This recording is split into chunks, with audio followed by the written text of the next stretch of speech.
Boa noite. Boa noite. Seu Tudo bem nome, contigo? sua idade e seus pronomes. Tenho 20 anos. Me chamo de Eduardo. Eduardo, ok? Você prefere que eu te Seus- trate no seus- masculino ou no feminino? Se tu tá fazendo essa pergunta, tu sabe que tu tá sendo desonesto. Já de cara, já tá querendo provocar. Não, eu não quero debater Quais coisas são os teus relacionadas à questão do ateísmo mesmo. quais são os teus pronomes, Eduardo?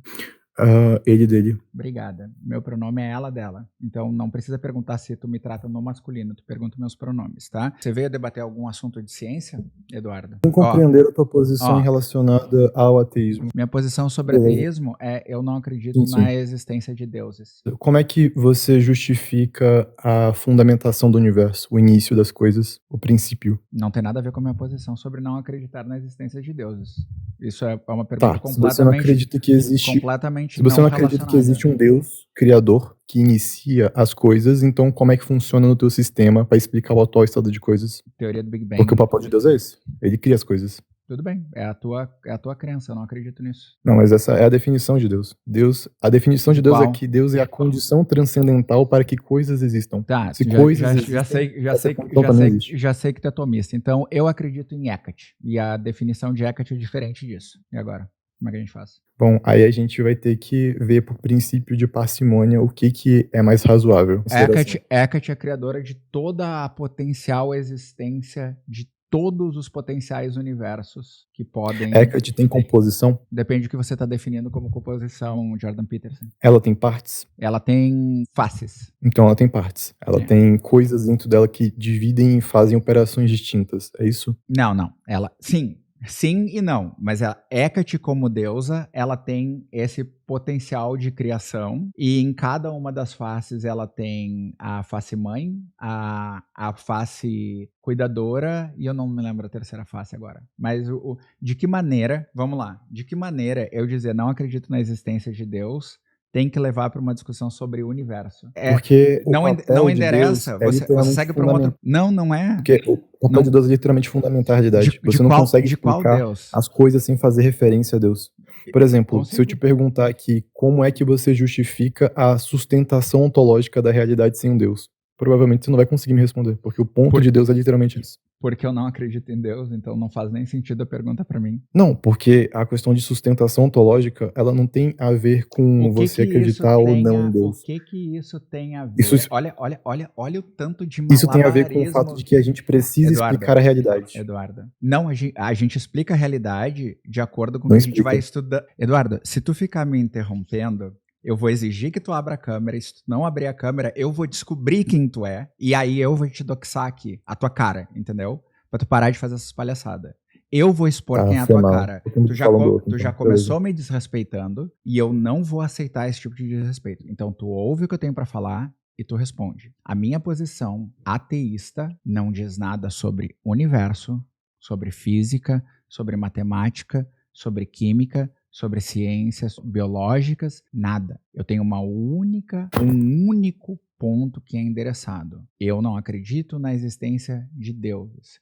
Vishnu, Ganesha, Hecate, Bastet, Sekhmet, Anubis. Eu não acredito em nenhuma existência de nenhum Deus. Significa que eu estou dizendo nenhum Deus existe? Não, porque da mesma forma que eu não consigo comprovar a existência de Deus por evidências, por eu buscar evidências no mundo material, através de uma comprovação científica de que essas coisas existem, eu também não consigo provar a inexistência de algo. Não há como eu provar a inexistência de algo. Não tem como dizer assim, não existe o monstro branco do rabo de salsicha. Eu não tenho como comprovar que isso não existe para ti. Minha questão sobre ateísmo eu não acredito na existência de nenhum Deus, porque a forma como eu valido as coisas é da mesma forma que eu valido na minha área de atuação, que é ciência de dados. É através de comprovação, análise de dados,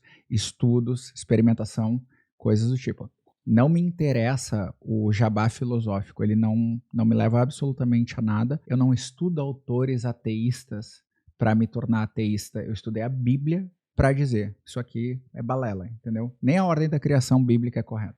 Entendi o teu ponto. Você concorda que existem áreas de estudo, Por exemplo, a ciência moderna, a ciência empírica, ela estuda o mundo natural, porque no mundo natural acontecem eventos que conseguem ser observados, quantificados e metrificados, e a partir disso você entende eles a partir da metodologia científica empírica. Beleza, só que o que a ciência estuda, o que a ciência moderna estuda, não é a realidade como um todo. Ela estuda apenas a parte mais imediata do mundo sensível. Só que o mundo sensível não é tudo que existe. Okay.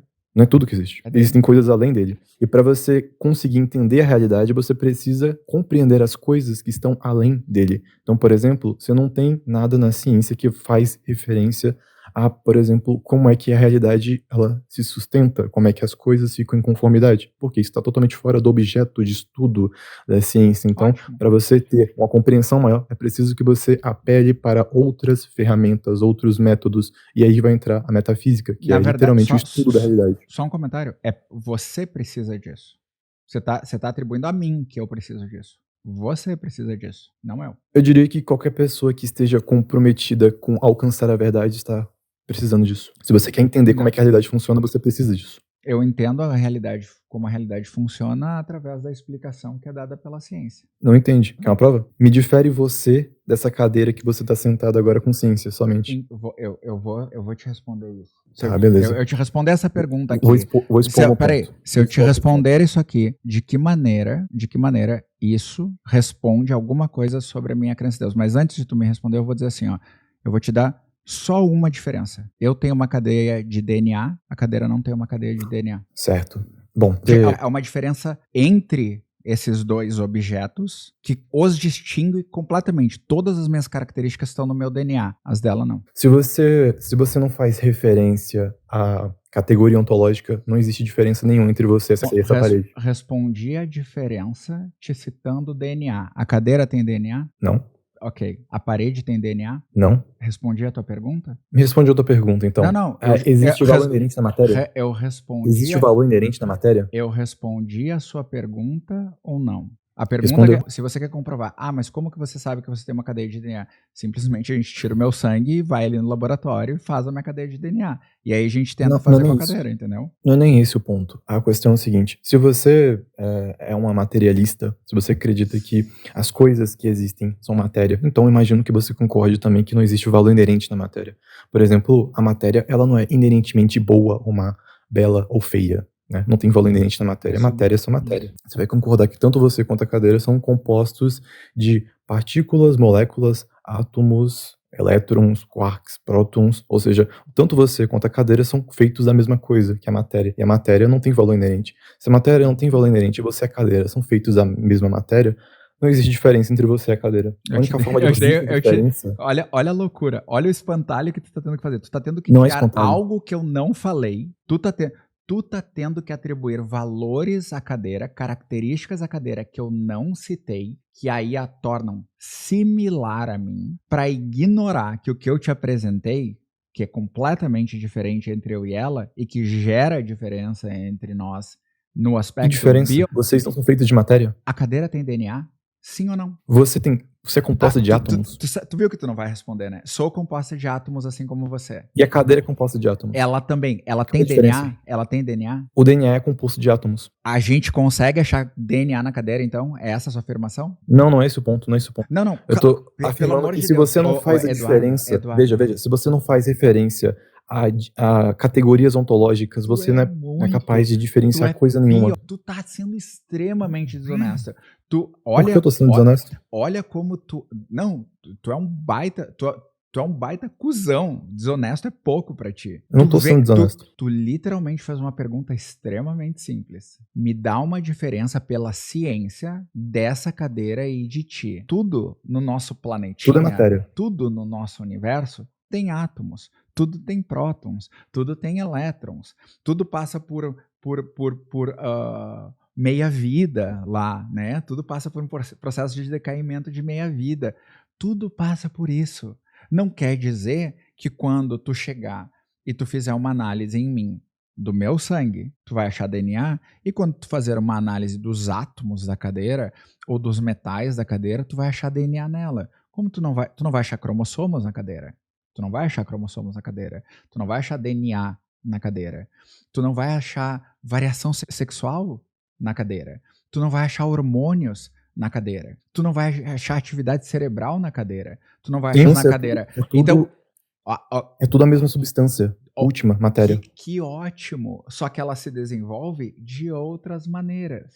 Ela se desenvolve e o processo do ser humano de nascimento e desenvolvimento, ele é natural que ocorre na relação entre dois seres humanos e a partir daquele processo, tem todo um processo de nutrição, aquele ser humano vai se desenvolver, vai trazer seu DNA, um pedaço do DNA da parte XX, um pedaço do DNA da parte XY, tô falando bem o chip. Sim. A cadeira não. A cadeira tu vai lá, tu vai pegar os metais, tu vai fundir os metais, tu vai soldar. Não existe processo natural para a cadeira se desenvolver.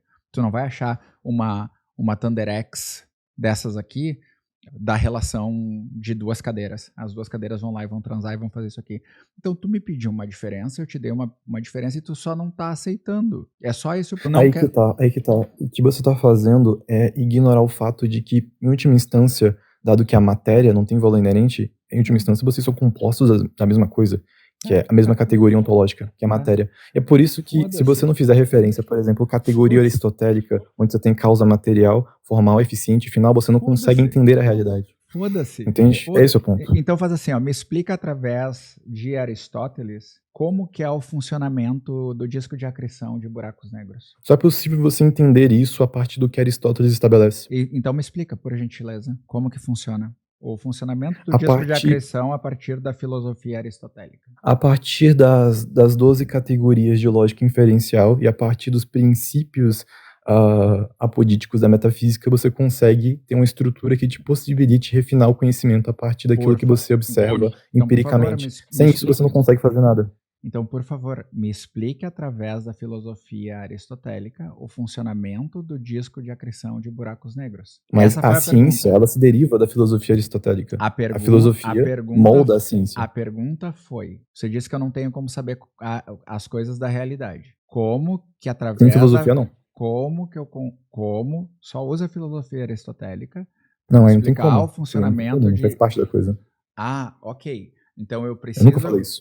Tudo bem. E o que eu estou falando? Eu estou falando que eu nego que a filosofia faz parte de como a gente usa o método científico para chegar à conclusão depois? Não. Só que na filosofia, a parte de análise de evidências, a parte dessas observações, a parte da experimentação, ela não está dentro desse teu processo. Então, esse teu processo, para mim, ele não importa. Esse teu processo, para mim, ele vai lá e ele existe, ele questiona coisas, ele propõe certas coisas, mas o que eu estou falando é o seguinte: como que eu sei que existem variações cromossômicas? Como que eu sei que existem buracos negros? Como que eu sei que existem que o espaço entre as galáxias está aumentando para cada parsec de distância entre elas? Como que eu sei disso? É pela filosofia? Não. É pela observação, é pelos estudos. E para mim, como eu sou uma pessoa mais imediatista, eu trato de problemas do momento atual. Não me interessa o que filosoficamente tu quer concluir. Porque, veja, quando você me perguntou a minha posição sobre Deus, que foi atribuir valor falso para a existência de Deus, a sua próxima pergunta não foi relacionada à minha crença. A sua próxima pergunta foi explicar a existência do universo, que é a coisa que todos vocês fazem, que diz, não, então se tu não acredita em Deus, tu tem que explicar a existência do universo. O que tem a ver crer em Deus com explicar? É porque na minha visão Deus é que explica. Bom, mas daí é um problema só teu, entendeu? Não tem nada a ver comigo. O meu ateísmo, a forma que eu enxergo a não existência de Deus, nada tem a ver com a tua posição. Absolutamente nada tem a ver com a tua posição. A minha conclusão parte de que eu estudei a Bíblia muitas vezes, eu fui da igreja, eu estudei várias versões da Bíblia, todas as versões da Bíblia têm uma série de problemas, a ordem da criação do próprio sistema solar é completamente errada, existe uma série de questões na Bíblia que, para mim, elas sempre foram imorais, como ter outro ser humano como propriedade. Então eu cheguei à conclusão de que eu não tinha, além de ser um livro apenas de afirmações e não de mostrar como você consegue chegar naquela mesma conclusão através de uma análise, de uma experimentação e tal, eu cheguei à conclusão que eu não tinha bons motivos para acreditar. E aí eu fui para outra religião. Aí aconteceu a mesma coisa. Eu fui para outra religião. Aconteceu a mesma coisa. Eu fui para outra religião. Aconteceu a mesma coisa. Eu não tô. Sim, sim. Eu não passei por uma religião. E eu disse assim: ok, até hoje, de todas as religiões que eu passei e as que eu conheço, não existem evidências que me levem a comprovar, e que coisa ótima que você está fazendo, que me levem a aceitar a afirmação Deus existe. Eu simplesmente não a aceito como verdadeira. Entendi o seu ponto. É que assim, eu tenho a impressão que você pensa que Deus é uma coisa meio fantabulosa, assim, uma coisa meio mística, mágica, mas não, Deus é só a condição para que coisas existam. E se você quiser explicar a realidade, é impossível você fazer isso sem fazer referência a Deus, porque Deus é um fato dado da realidade. Tá. Tanto que a gente consegue provar que Deus existe a partir de literalmente qualquer aspecto da realidade. Você consegue Consigo te comprovar isso a partir de um argumento ontológico, Não me teleológico, importa. cosmológico, Não me importa. axiológico, Não me importa. pressuposicionalista, Não me importa. modal. Não me importa. Então você não quer explicar a realidade consegue, totalmente. Você consegue comprovar algum fato da ciência, qualquer fato da ciência, seja por que Deus existe? A ciência em si. Ok, vai. A ciência. Aí vai entrar o argumento pressuposicionalista, que é a ideia de que a razão, ela exige uma estrutura metafísica que a justifique, que explique as bases de conformidades com a realidade. E isso não é compatível com nenhum sistema ateu. E assim, eu vou te dar uma dica. Ateu? Se você quiser provar que Deus não existe, você prova que a linguagem precede a lógica. No dia que você fizer isso, você vai estar no caminho. Em que momento eu fiz a afirmação Deus não existe? Só pra gente... O ateísmo é a negação da existência de Deus. Se você se classifica como ateu, então você está afirmando que Deus não existe. Ateísmo, negação, teísmo. É a negação. Ateísmo não é ausência de crença. Ateísmo não é ausência de crença, é uma crença. Se tu quer definir assim, o problema é teu. Mas essa é a definição. Você tem acesso ao meu esquema cerebral que fala sobre o eu e sobre as coisas que eu creio ou não creio, para que você consiga comprovar isso, porque isso daí é de foro íntimo, né? Não, eu tô inferindo isso com base no que você deixou transparecer aqui. O problema é teu. Mas você que deixou transparecer isso. O que você acredita é diferente do que eu acredito. E tá tudo bem. Eu não tô... Em algum momento eu atribuí a qual Deus você crê? Não, né? Em algum momento eu questionei por que você crê em Deus? Também não, né? Você percebeu isso até agora? Percebi. Por que você acha que eu não perguntei nada disso pra você? Porque eu que subi aqui pra debater. Não. Contigo. Porque a sua crença, pra mim, ela é sua, ela é individual e eu não tenho nenhum motivo, absolutamente nenhum motivo para contestar o porquê você não crê ou não crê em certas coisas relacionadas a deuses. Não tenho nenhum motivo. A única coisa que me importa, e aí voltamos ao plano material, é o que você faz com a sua crença. Você discrimina pessoas em nome da sua crença? Você invalida a ciência em nome da sua crença? Você propõe leis que vão violar direitos em nome da ciência? Se você fizer isso, aí nós teremos um debate sobre essas suas posições. Agora, a sua crença, ela não me importa. Então, não sei por que a minha crença, que você diz que é uma crença, importa para você. O fato de eu dizer não creio em deuses não muda absolutamente nada na sua vida, na sua crença, na sua religião, não me faz menos válida nos pontos que eu apresento sobre ciência, que é o que eu trabalho, que é o que eu trato, sobre os documentos científicos que eu apresento, sobre os estudos científicos que eu apresento, não faz nada disso, porque em nenhum deles eu cito Deus ou a crença. Agora, o meu único ponto de contestação é sempre esse, é o que você faz com a sua crença. Se você não faz mal para ninguém com a sua crença, caguei para ela, seja feliz com ela. Entendeu? Agora você sai inferindo sobre o que eu creio ou o que eu não creio, porque você que acredita que é isso, chega a ser desrespeitoso, né? Entendi o seu ponto. Você citou uma coisa interessante alguns minutos atrás. Você falou que o fato que uma das coisas que te levou a descartar a Bíblia e o Deus cristão como sendo o Deus verdadeiro é porque você observou algumas coisas ali que você considera imoral. Eu queria entender o que é moral para você. Como é que funciona a existência de um certo e de um errado na ausência de um Deus? Não tô falando de certo ou errado, tô falando do bem-estar. Se a minha atitude para contigo foca no teu bem-estar e ou no meu bem-estar, para mim ela é uma atitude moral. Por exemplo, se tu tá passando fome, eu te dou um prato de comida, para mim é uma atitude moral. Se tu tá espancando uma pessoa e eu vou lá e te impeço de espancar essa pessoa, é um ato moral. Por quê? Porque o teu ato não focava no bem-estar da pessoa E o meu ato visa focar no bem-estar da pessoa. Então, tipo, para mim, a moralidade ela é bem simples. Se uma atitude que tu faz vai focar no bem-estar daquele indivíduo sem te prejudicar ou focando no teu bem-estar também, tá ótimo.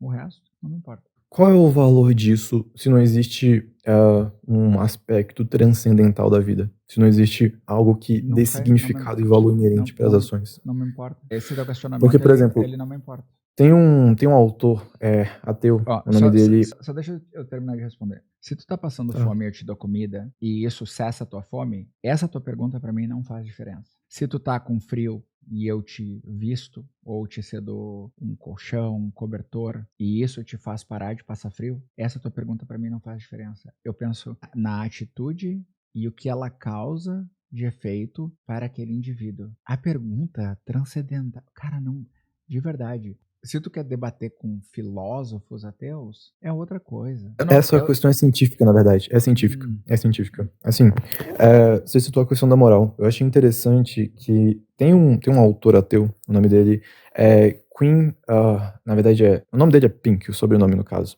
Ele tem, o trabalho dele é sobre como é que a gente consegue compreender a moral, né? Ele vai dar, ele vai ter a seguinte fala, né? Ele vai falar que tanto, por exemplo, o nosso medo do escuro, o nosso medo de altura e a nossa moral, eles são descritos e podem ser compreendidos através de um aspecto socioevolutivo. Então, o que a gente sente não diz respeito a um estado de coisas fora da gente, diz respeito a apenas a uma coisa interior, então é ilusão. Então, o medo do escuro, o medo da altura e a moral, ela também seria uma ilusão. Então, para ele, a gente valorar que, por exemplo, um genocídio é uma coisa errada, ou sei lá, uma caridade é uma coisa boa, também seria uma ilusão, dado que não tem valor inerente próprio. O que você pensa a respeito disso? Isso é Palestina livre, só para entender. Não, só tô colocando o pensamento dele para entender a tua posição relacionada a isso. Mas eu não me importo com o pensamento dele. Tu perguntou o meu, eu te dei o meu, aí tu trouxe o pensamento de outra pessoa. Não me importa. É o pensamento dele. Porque o pensamento dele, ele diz respeito à tua posição em relação ao ateísmo. Porque se Deus não existe, de fato não existe bem ou mal. Qual o valor de uma ação moral se Deus não existe? Vamos lá. O que é bem ou mal para ti? Para ti. Eu não tô perguntando sobre teu Deus, nada. O que é bem ou mal para ti? Bom, essa é uma pergunta bem aberta, mas respondendo de forma objetiva, bem é aquilo que tá em sintonia com Deus. E o mal é a negação disso. Ok, tá. Então Deus, ele define e valora o que é bem e o que é mal. Então todos os servos têm que respeitar os mestres, inclusive aqueles cruéis, e isso é bom. De onde é que você tá tirando isso? Da Bíblia? É. Ah, sim. Ah, não. Não. Peraí, só um pouquinho. Isso não é nem Antigo Testamento. Eu tô citando o Novo Testamento para tu depois não vir com o argumento de que lei de Moisés não se aplica. Eu não citei nem a escravidão da lei de Moisés, nem o apedrejamento de Deuteronômio. Eu tô indo em uma coisa bem simples. Em Efésios, há uma ordem de que os servos devam obedecer os mestres, inclusive os cruéis, como se eles fossem Deus, tá? Então, para você isso é bom. Se hoje existir um mestre, seja um dono de uma fazenda, dono de uma empresa, e ele for cruel com quem serve ele, isso é bom. Porque é o que diz na Bíblia. Não, mas não é isso, não é a partir disso que a gente extrai a moral. Não é assim que faz. É a palavra de Deus, a Bíblia ou não? Discutir Bíblia com ateu é contraproducente, porque isso é parte da premissa errada. Mas Veja, a palavra de Deus está na Bíblia ou não? Tá. Ok. Então, só que a interpretação que você tira dela tá errada. Qual é a interpretação de Efésios? Não, mas aí que tá a questão. A Bíblia, ela não é um gênero comum. A Bíblia ela não é um gênero literário comum. Sem, não é aí a questão. Essa é a questão. Você não pode interpretar a Bíblia dessa maneira e aplicar essa questão como se fosse um exemplo em contraposição que eu tô colocando. Não é assim que funciona. Tu é o fodão. Tu é o dono da verdade bíblica. Me explica... Não, eu não sou. Me explica de acordo... Você tá colocando errado. Então me explica. Vai lá, me explica. Eu não tô pedindo explicação da filosofia que tu tá dando. Eu não tô dando explicação de filosofia. Me explica Efésios 6:5. Vai, por favor. Eu não tô com texto aqui agora, mas com certeza você vai... É por isso que se você fizer uma exegese hermenêutica do texto, você não vai obter o sentido dele. Não é assim que funciona. Quem falou que ser bom é o que está de acordo com Deus foi tu. Eu trouxe algo que está na palavra de Deus e eu, quando li isso, eu era cristã. Então, eu acreditava em Deus, Eu acreditava na Bíblia, eu acreditava na palavra, eu trabalhava na obra, eu era católica. Eu vivia a minha vida inteira na igreja católica, tá? Então, quando eu li Efésios, no capítulo 6, Efésios começa da seguinte maneira: Vós, filhos, sede obediente a vossos pais no Senhor, porque isto é justo. Esse é o primeiro versículo de Efésios 6. Honra a teu pai e tua mãe, que é o primeiro mandamento com promessa, ok? Para que te vá bem e vivas muito tempo sobre a terra. E vós, pais, não provoqueis a ira a vossos filhos, mas criai-os na doutrinação e admoestação do Senhor. Vós, servos, obedecei a vossos senhores segundo a carne, com temor e tremor, na sinceridade de vosso coração. Eu estou lendo uma Bíblia que é a Almeida, tá? Eu não estou nem lendo uma Bíblia que possa ser pior, tá? Eu estou lendo a Almeida. A sinceridade de vosso coração como a Cristo, não servindo à vista como para agradar os homens, mas como servos de Cristo, fazendo de coração a vontade de Deus, servindo de boa vontade como ao Senhor e não aos homens, sabendo que cada um receberá do Senhor todo o bem que fizer, seja servo, seja livre. Faz algum sentido o que eu li aqui? Que, por exemplo, então, não remeta à escravidão, já que ele cita servo e livre, que não remeta ao servo temer, de novo, eu estou lendo a Almeida, se eu ler outra versão o texto é pior, tá? Se eu ler uma King James o texto é pior, se eu ler uma NVI o texto é pior. Então, só nisso aqui, a gente tem o texto remetendo à escravidão e depois, e ainda no mesmo texto, o servo tendo que temer e ter tremor em relação a esse senhor, como se ele estivesse servindo a Deus. Então, o dono daquela pessoa, a quem ela serve, tem que ser tratado como se fosse Deus. Não, aí não. Tá escrito aqui. Não, você leu o texto. Você perguntou, você tirou aquela questão e você leu tudo. Servindo de boa vontade como ao Senhor e não como aos homens. Você tem outra interpretação para dar isso aqui? De que o servo tem que servir ao seu senhor como ao Senhor e não como aos homens? Tem alguma outra interpretação? Essa parte, ela dá a entender. Veja o seguinte, você pegou, você fez o questionamento e você leu o texto dando o contexto. Tem uma parte de Mateus que fala que bem-aventurados são os mansos de coração. Toda a questão cristã e aquilo que a doutrina prega, ela tá ligada com essa ideia de que você tem que ser uma pessoa boa e que você tem que ter respeito para com os outros e para com os seus então Efésios não é palavra de Deus. Com os outros e para com os superiores. Então Efésios tem que estar em conformidade com a coisa. Efésios não é a palavra, então. Oi? Então Efésios não é a palavra de Deus. Por que você está concluindo isso? Você lembra como a gente chegou nesse ponto de eu te apresentar Efésios? Você lembra? Você tinha perguntado para mim como é que eu valido o que é moral. Não, você perguntou para mim como... Não, você perguntou para mim. O que é moral para você? Não foi isso que eu te perguntei. Olha, para você ver, né?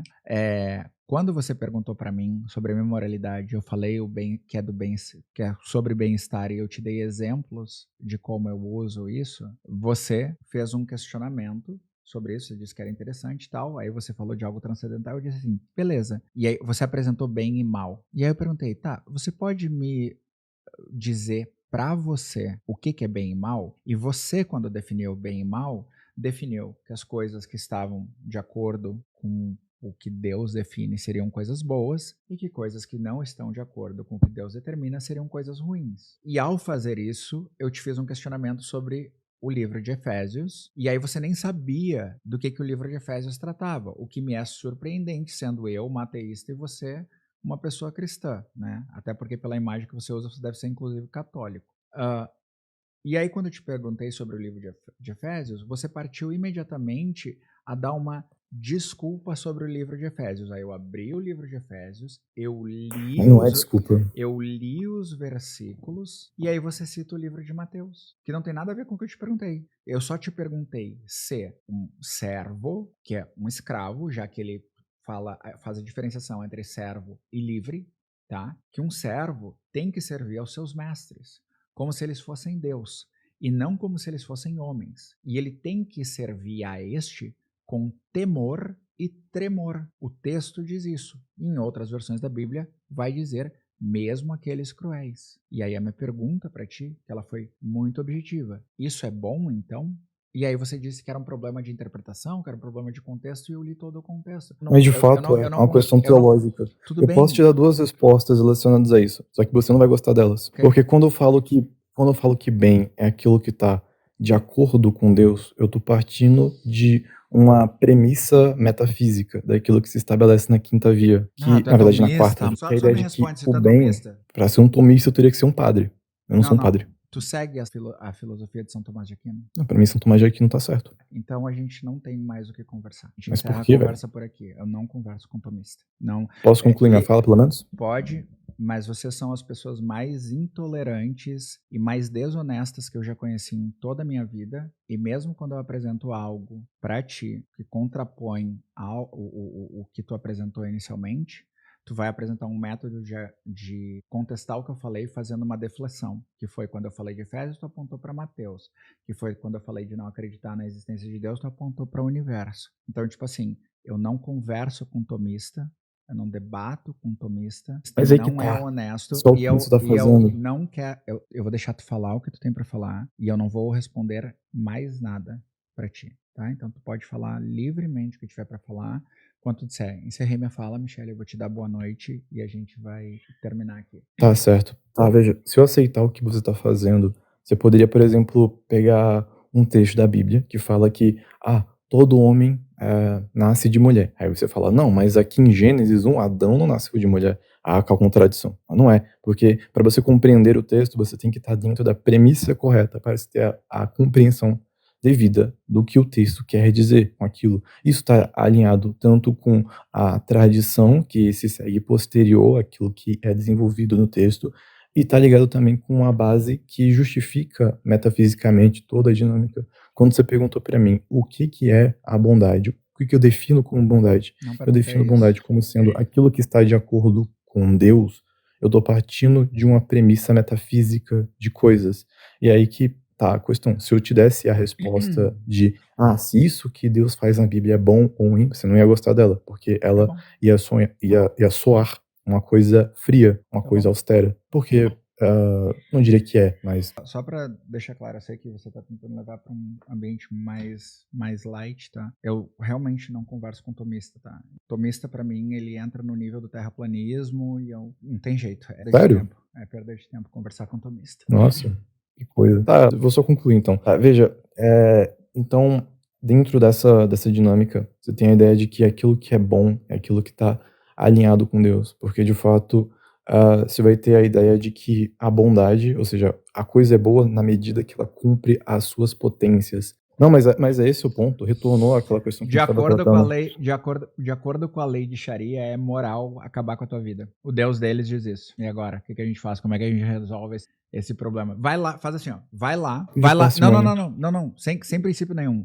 Vai lá no Afeganistão, tá? Entra lá, cristão, e diz pra eles que tu ser cristão é o correto, que o teu Deus é perfeito, que todos os atos do teu Deus que é correto, que ele é perfeito e tal, e vamos ver se o Deus deles ou a fé deles vai concordar com a tua. Se tu voltar inteiro pra cá, show de bola. Eu começo a acreditar, inclusive, em São Tomás de Aquino. Tem mais alguma coisa pra falar? Eu acredito que não. Então tá, uma boa noite e nunca mais volte na minha live, que eu não tenho interesse nenhum em conversar contigo.